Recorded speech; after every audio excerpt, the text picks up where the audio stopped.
The Faroe Islands are situated about midway between Scotland and Iceland, at 62 degrees north, 6 degrees 40 west. They are the mountain tops of the volcanic ridge that stretches from Greenland to the Hebrides. The islands are made up of many layers of basalt, interspersed with layers of tuff, or volcanic ash. Unlike many islands of volcanic origin, the Faroes were not produced by the traditional cone volcano, but rather through the seepage of molten lava through cracks in the ocean floor. 17 of the islands in the archipelago are inhabited, the mainland comprising 2 of the largest in the group, Streymoy and Eysturoy, the capital of the Faroes being situated on southern Streymoy. The northerly position of the islands means that they clearly bear the characteristic signs of glaciation, the steep-sided fjords and the U-shaped valleys, the latter often containing a slowly meandering river. Despite the fact that the islands are so small, each of them has its own characteristics. One of the most obvious differences is to be seen as you travel north.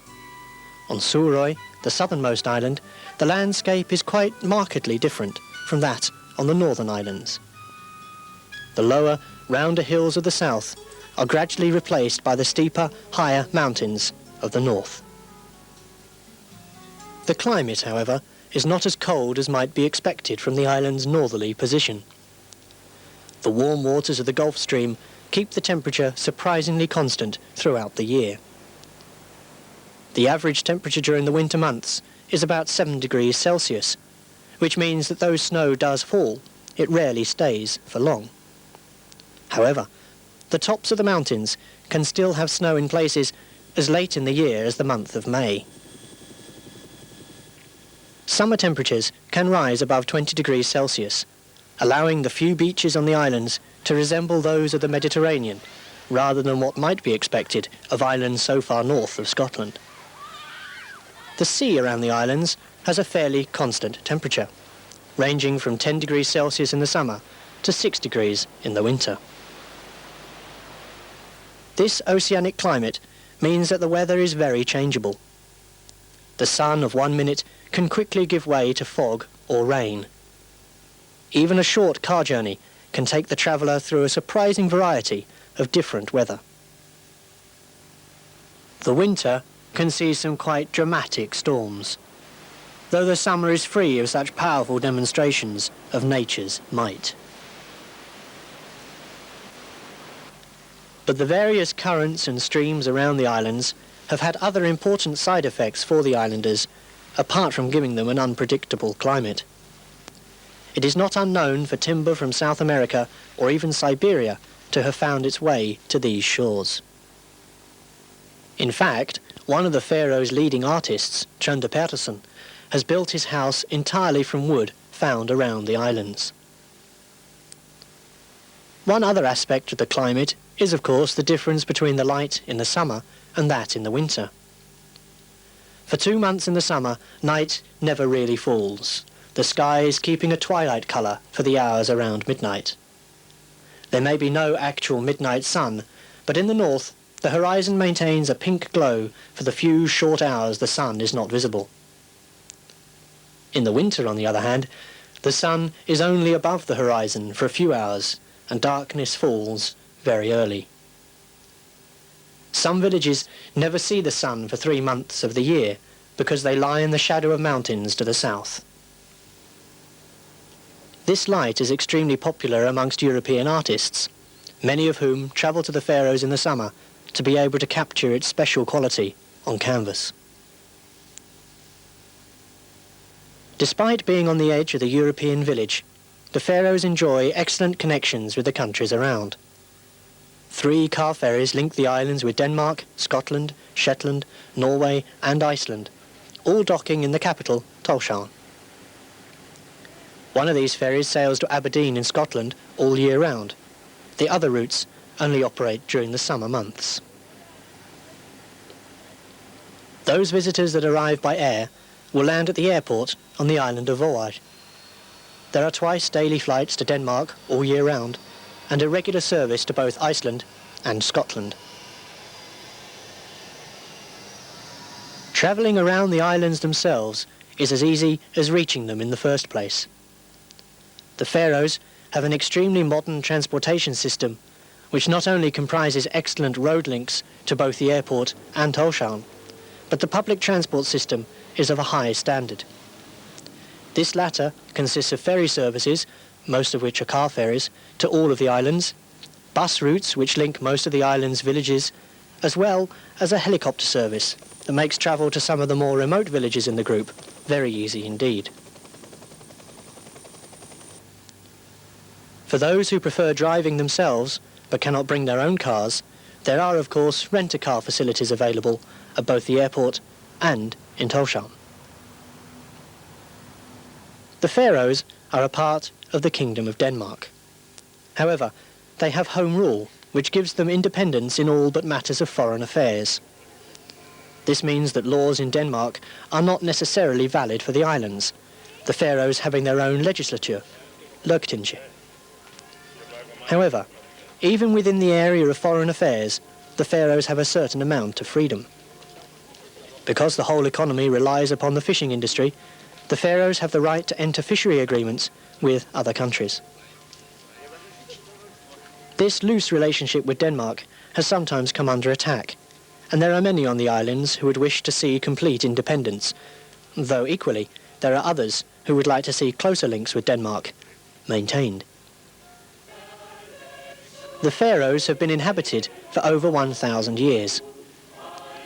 The first mention of them is in a 9th century book by the Irish monk de Cúil, where he talks about the hermits who had sailed to the islands in search of peace and solitude. The first monks probably arrived in 600 AD. The Vikings, from whom the Faroese proudly trace their descent, first landed in about 825 AD at what is now the village of Funning on Eysturoy. Life on the islands was often a battle for survival. Real population growth did not start until the 19th century, at the same time as fishing began to take over as the main industry from the traditional subsistence farming. The Faroes gained their home rule arrangement with Denmark after the Second World War, and the years since then have seen rapid economic growth, giving the islands a standard of living that is one of the highest in the world. As already mentioned, the Faroese economy relies upon the fishing industry. 95% of all Faroese exports come from fish and fish products. Up until the 1830s, fishing on the Faroes was on a subsistence level. However, coinciding with a rapid growth in the island's population, the Faroese fishing industry began to pick up. The first 30 years of the 20th century saw the most important development in Faroese fishing. Up until then, fishing was mainly limited to Faroese coastal waters and to short trips in relatively small boats. In the years following the turn of the century, the Faroese expanded their fleet drastically through the purchase of a large number of sloops from Britain, Norway and elsewhere. The foundations of the hypermodern fishing fleet of today were being laid. Since 1978, the Faroes have had a 200-mile fishing limit, which has given control of fishing and fish quotas in Faroese waters to the Faroese themselves. There are now over 20 highly modern and efficient fish factories in the Faroes. Most of the workers in these factories are women, it not being uncommon for the husband to be on board the boat that lands the fish, which his wife will cut into fillets, to be shipped abroad, mainly to the USA and the European community. These factories get fish both from the Faroese fishing grounds and from Faroese boats that fish further afield, from Greenland, Iceland and Newfoundland to name but 3. The main types of fish landed are cod, haddock and coalfish.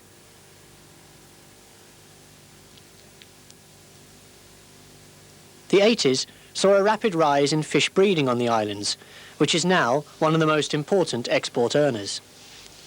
Salmon are raised from egg to full-grown fish, which are then slaughtered in one of the Faroe specialist salmon factories. The smolt, or young salmon, are raised on land in freshwater tanks. When they have reached the weight of about 40 grams, they are transferred to the sea and the rings which have become such a familiar sight on all the Faroese fjords.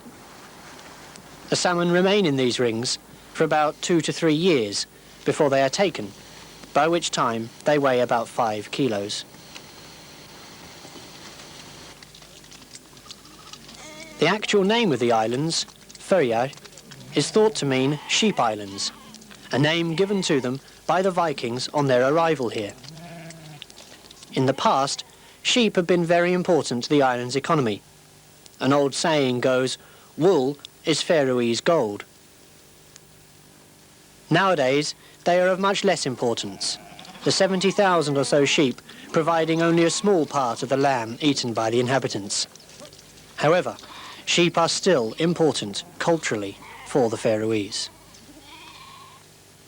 Tórshavn, the capital of the Faroes, is situated on the largest of the islands, Streymoy. Over a third of the population of the islands lives here in what must be one of the smallest capitals in the world. The car ferries, which link the Faroes to the outside world, all dock at the terminal in Tórshavn. Sailing into the busy port, the boats pass the island of Nólsoy, which lies as a natural breakwater across the bay on which Tórshavn is built. The capital is the first taste of the Faroes that most visitors to the islands in the summer months have. Apart from the shopping centres and hotels that any modern town boasts, Tórshavn has an impressive array of cultural attractions. Amongst these is perhaps the Faroes' most impressive building architecturally, Norrlandahuset, or the Nordic House. Opened in 1985, it is a centre which symbolises the close ties that there are between the various countries of Scandinavia and the North Atlantic. Designed by a Norwegian, it is built with the traditional Faroese turf roof. But the people who live here are more likely to point out to you all of the events it forms a framework for. From traditional Faroese evenings with ring dances and open sandwiches topped with such delicacies as dried lamb and fresh fish, to music recitals, both classical and modern, and productions of plays, either original Faroese or translated from other languages. Another architectural high point in the town is Vestakirkjan, the church in the western part of Tórshavn, which dominates the townscape in the same way that religion dominates much of Faroese everyday life. Tórshavn also houses the Museum of Art, which has a large collection of native artists' work, while many of the finds from archaeological digs around the islands are to be seen at the National Museum. Sport is also important to the Faroese, a whole section of Tórshavn being given over to it. Apart from the artificial turf football ground, there are badminton and other sports halls, tennis courts, and a swimming pool.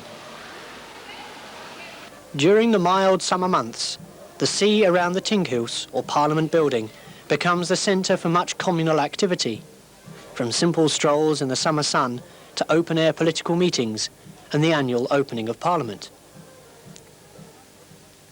About 20 minutes' drive from Tórshavn lies Kirkjubø, the old political and religious centre of the Faroes. The farmhouse here is built upon the foundations of the ancient bishop's residence and has been passed down from father to son for generations. Across the narrow strait, the two islands of Hestur and Koltur can be seen, their names meaning horse and colt. Both of these islands, despite their small size, are still inhabited. For those interested in the bird life on the islands, there's the possibility of taking a boat trip from the village of Vestmanna to the magnificent Vestmannabjörg. This 2-hour trip takes you close up to the birds as they feed and rear their young. One of the most impressive natural harbours on the islands is to be seen at the village of Saxon to the north of Tórshavn. However, a severe storm in the early 1600s deposited such a large amount of sand at the mouth of the harbour that it has not been used since.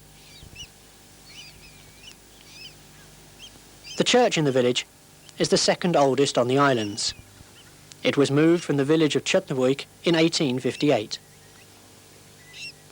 Also in the village is the museum Duagerrin, an example of a typical Faroese house from the turn of the century.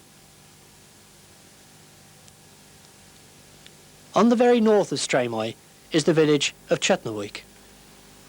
It is in this village that some of the most exciting finds have been made from Viking times, including a complete female skeleton dating from before the Christianization of the islands.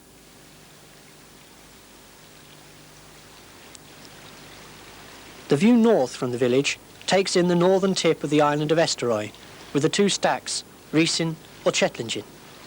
The story goes that a giant and a witch from Iceland came to tow the Faroes north. Unfortunately, the sun rose before their deed was accomplished, and they stand there still. On the road north to Tjutnavuik, you pass the highest waterfall in the Faroes, Fossar, which has a total fall of over 172 metres. The second largest island in the Faroes, Eysturoy, is connected to Streymoy by a bridge across the narrow sound. To the north is the village of Jegv, with its impressive and unusual natural harbour. Looking northeast, you can see the steep-sided mountains of one of the smaller northern islands, Kalsoy. Driving to Jegv along the road that passes the villages of Ægir and Funning, you can see the highest mountain in the Faroes, Slattratindur, at 882 metres. The longest fjord in the Faroes is also to be found in Eysturoy, Skarlafjörður. The villages along this fjord are quite heavily populated by Faroese standards and are some of the most productive industrially in the country. Many of the villages and islands have a festival during the summer months. One of these is held every other year in the village of Fuglafjörð. Called Varmatjaldastemnan, after a warm spring in the hills, it attracts people from all over the islands.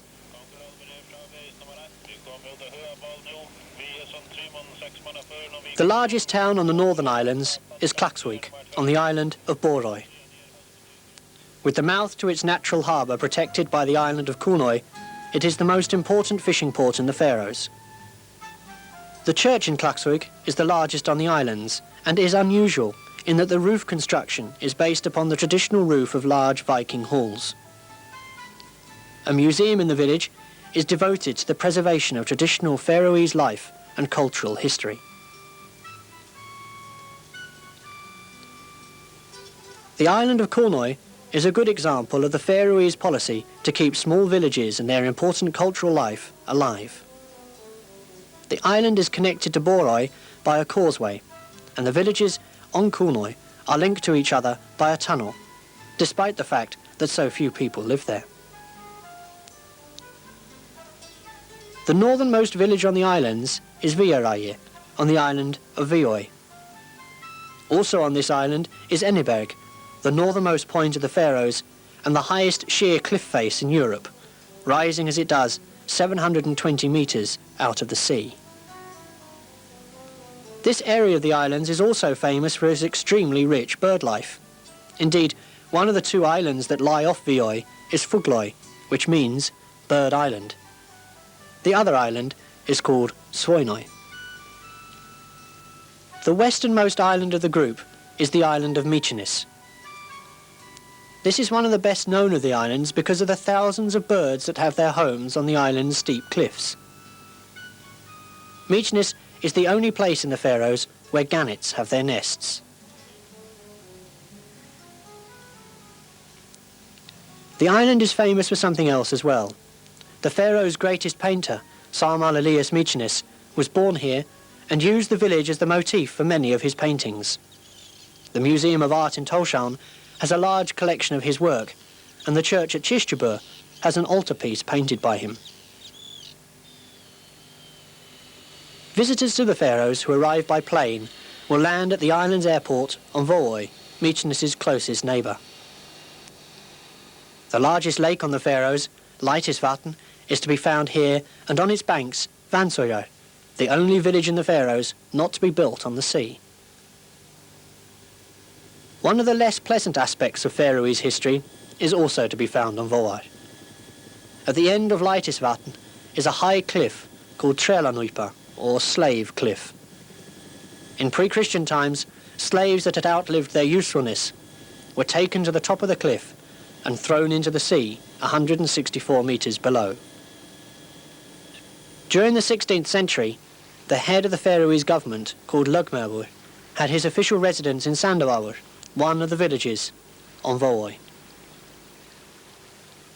Perhaps the most fertile of all the islands is the island of Sandoy, to the south of Streymoy. The growing of crops is not easy on the islands, though potatoes are popular and grow well here. At times in the past, corn has been cultivated, but no longer. Húsavík is one of the Faroes' recognised whale bays. In the past, the pilot whale formed an indispensable part of the Faroese diet. Indeed, at times, life on the islands would have been insupportable without it. Today, the meat still forms an important part of the diet, and schools are driven into recognised whale bays, such as Húsavík, in order to be killed. The killing of this whale, a non-endangered species, is subject to extremely strict rules, the meat being distributed free amongst the villagers. The lakes on Sandoy provide some of the best salmon and trout fishing on the islands, as well as being the home of many of the migratory birds the Faroes are host to during the summer months. Sandoy is one of the most important islands for the Faroese pony.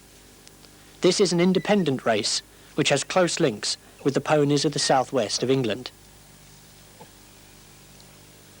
To the southwest of Sandoy is the little island of Skúvoy, which was the site of the first church to be built in the Faroes. The island today is important for its bird life. Men of the island still collect birds' eggs here as a supplement to their diet, in the same way as has been done for centuries.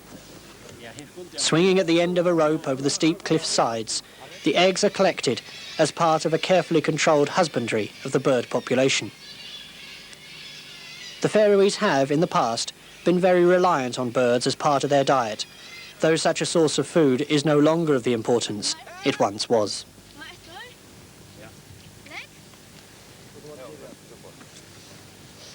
Travelling further south on the ferry which runs between Tórshavn and the southernmost island, you pass the two islands of Stóra-Dímun and Lítla-Dímun. The larger of the two, Stóra-Dímun, is inhabited by only one farmer and his family. It is another good example of the importance that the Faroese attach to their small villages. A teacher from a neighbouring island flies in by helicopter every other week to give lessons to the two children of school age who live there. The island is otherwise difficult to get to, there being only two places where a boat can land. Lítla-Dímun is uninhabited and almost inaccessible from the sea. The villagers of Hvalba and Suðuroy keep some sheep there, having to transport the animals in small Faroese boats to and from the island. After a trip of 2 hours from Tórshavn, the ferry arrives in Suðuroy. This is the third largest island in the group, with a population of about 5,000. Being the most southerly, it's not surprising that it has the mildest climate of them all.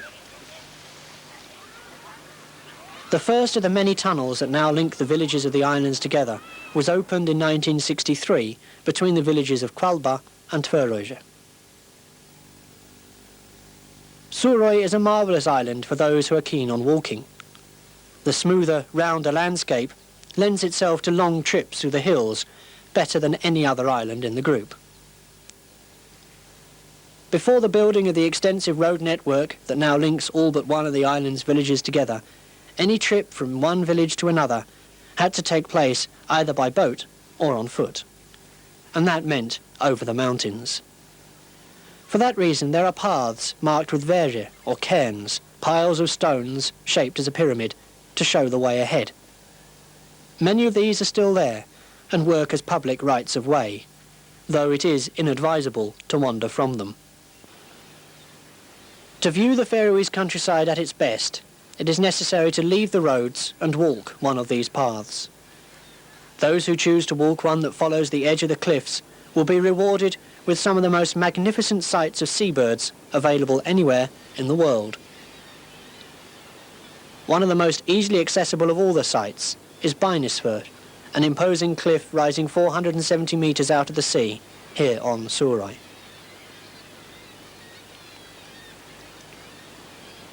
There are a large number of different varieties of seabirds that you might be fortunate enough to catch a glimpse of.